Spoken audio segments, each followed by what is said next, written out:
ہم اتنے بڑے نہیں ہو گئے کہ اب برتن دھونے سے ہم چھوٹے ہو جائیں گے، نہیں، برتن دھونے سے ہم بڑے ہو جائیں گے، اس لیے کہ برتن دھونا ہمارے نبی کی سنت ہے، جھاڑو پھیرنا ہمارے نبی کی سنت ہے۔ اور چھٹیوں میں بھی مطالعے کا وقت مقرر کریں، ضرور مطالعہ کریں۔ 2-2.5 مہینے کا کتابوں سے انقطاع علمی استعداد کو نیچے گرا دیتا ہے۔ کتابوں سے انقطاع نہیں ہونا چاہیے۔ جو کتابیں ابھی پڑھی ہیں ان کی دہرائی، اور جو کتابیں آئندہ پڑھنی ہیں ان کا سرسری مطالعہ،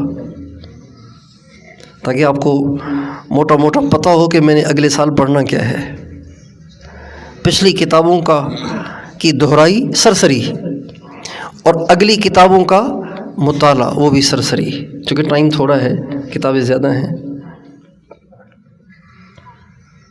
قرآن کی تلاوت، ذکر، درود پاک، اور پھر آپ کے علاقے میں تبلیغ والے ہوں گے، ان کے ساتھ مل کر اپنے سارے محلے کو نمازی بناؤ۔ آپ کے ہم عمر جتنے نوجوان ہیں ان سب کو داڑھیاں رکھواؤ، ان سب کو ٹوپیاں پہناؤ، ان سب کو میوزک سے، انٹرنیٹ سے، برائی سے، بدکاری سے متنفر کرو۔ یہ آپ کی ذمہ داری ہے۔ اور اپنے گھروں میں، سن رہے نہیں بھائی، سن رہے نا، اپنے گھروں میں فضائل اعمال کی تعلیم جا کر شروع کرو۔ فضائل اعمال لے لیں، اگر گھروں میں نہیں ہے، کس کس کے گھر میں فضائل اعمال ہے؟ سارے اپنے گھروں میں فضائل اعمال لو، جاتے ہی یہاں سے لیتے جاؤ، باولپور سے لیتے جاؤ، اور اپنے گھروں میں جا کے فضائل اعمال کی تعلیم کرو، تاکہ آپ کے گھر میں اگر کوئی دین پہ نہیں چل رہا وہ دین پہ چلنے والا بن جائے۔ آپ کے گھروں میں اگر کوئی نمازی نہیں ہے، بے نمازی ہے، تو وہ نمازی بن جائے۔ آپ کے گھروں میں قرآن کی تلاوت نہیں ہے تو قرآن کی تلاوت ہونے لگ جائے۔ آپ کے گھروں میں اگر رمضان میں روزے رکھنے کا جذبہ نہیں ہے تو فضائل اعمال کی تعلیم سے اگلے آنے والے رمضان میں ان کو روزہ رکھنے کی توفیق ہو جائے گی۔ 10-15 منٹ روزانہ اپنے سارے گھر کو بٹھا کے ان کی ذہن سازی کریں، اور اس میں آپ ان کو فضائل اعمال پڑھ کے سنائیں، اور کبھی خود پڑھیں، کبھی کسی اور سے پڑھوائیں، تاکہ ان کی ایسی عادت بنے جب آپ واپس آئیں تب بھی ان کی تعلیم چلتی رہے، جب واپس آ جائیں تو بھی پوچھتے رہیں امی تعلیم ہو رہی ہے؟ اللہ تعالیٰ توفیق دے تو ایک کام اور کریں۔ حضرت شیخ الحدیث مولانا محمد زکریا صاحب رحمۃ اللہ علیہ گھروں میں درود پاک کی مجالس کی تاکید فرماتے تھے۔ مجالس سے درود پاک کیا مطلب؟ اس کا مطلب یہ ہے کہ گھر کے افراد، باہر کے لوگ نہیں، باہر کی عورتیں نہیں، صرف کے افراد، امی، ابو، بچے، یہ سب کے سب جمع ہو کے روزانہ 20 منٹ، آدھا گھنٹہ، پون گھنٹہ، 1 گھنٹہ درمیان میں کھٹلیاں بچھا لیں، پتھریاں بچھا لیں، سارا گھر بیٹھ کے ان پہ درود پاک پڑھے۔ جب سارے بیٹھ کے اجتماعی پڑھیں گے کتنی رحمتیں نازل ہوں گی۔ اور پھر اس کے بعد گھر میں جتنے مسائل ہیں، روزگار کی تنگی ہے، بیماریاں ہیں، آپس میں انبر ناچاکی ہے، جو بھی مسائل ہیں، آپ کی بہنوں کے رشتے نہیں ہو رہے یا کوئی اور مسائل ہیں، تو آپ یہ درود پاک کی مجلس قائم کر کے جب فارغ ہو چکے، آدھا گھنٹہ، 20 منٹ، پون گھنٹہ، اس کے بعد ہاتھ اٹھا کے دعا کریں، سارے مسائل کی دعا کریں۔ آپ اپنی آنکھوں سے اپنے سارے مسائل کو اس درود پاک کی کثرت کی برکت سے حل ہوتا ہوا دیکھیں گے۔ تو کیا خیال ہے، ان ساری باتوں کی کوشش فرمائیں گے؟ اپنی زبان پہ اور نظر پہ کنٹرول کریں۔ انسان کا کردار، انسان کا اندر اس کی زبان سے پہچانا جاتا ہے، زبان سے پہچانا جاتا ہے۔ اس لیے جو انسان خاموش رہتا ہے نا، اس کے عیب چھپے رہتے ہیں، اس کے عیب چھپے رہتے ہیں، اس کے عیب چھپے رہتے ہیں، اور جو بولتا ہے اس کی ساری جو اندر کی خرابیاں ہیں وہ کھل جاتی ہیں، اس کے سارے پول کھل جاتے ہیں۔ اس لیے ہمیں اپنی زبان پہ کنٹرول کرنا ہے۔ ہمارے نبی بولنے والے نہیں تھے، ہمارے نبی خاموش رہنے والے تھے۔ طویل الصمت، لمبا خاموش رہتے تھے۔ اپنے آپ کو خاموشی کا عادی بنائیں، گھر جا کے زیادہ بولنے کی عادت نہ ڈالیں، لوگوں کے ساتھ زیادہ باتیں کرنے کی عادت نہ ڈالیں، بات کریں تو خیر کی کریں ورنہ خاموش رہیں۔ اسی طرح نگاہوں کو جھکا کے رکھیں، یہاں تو اگر آپ نگاہیں دائیں بائیں پھراتے بھی تھے تو آپ کو دیواریں نظر آتی تھیں، محراب نظر آتا تھا، پنکھے نظر آتے تھے، لیکن باہر جا کے جب آپ نظروں کو اسی طرح پھرائیں گے تو پھر وہاں تو پنکھے نظر نہیں آئیں گے، وہاں تو پھر غیر محرم نظر آئے گی، تصویریں نظر آئیں گی، برائیاں نظر آئیں گی، اور جب برائی پہ نظر پڑتی ہے تو وہ اثر ضرور ڈالتی ہے، انسان کے دل کی کیفیت ضرور برباد ہوتی ہے۔ تو اس لیے اپنی نظروں کو جھکانے اور اپنی زبان کو بند رکھنے کی عادت ڈال کے جائیں۔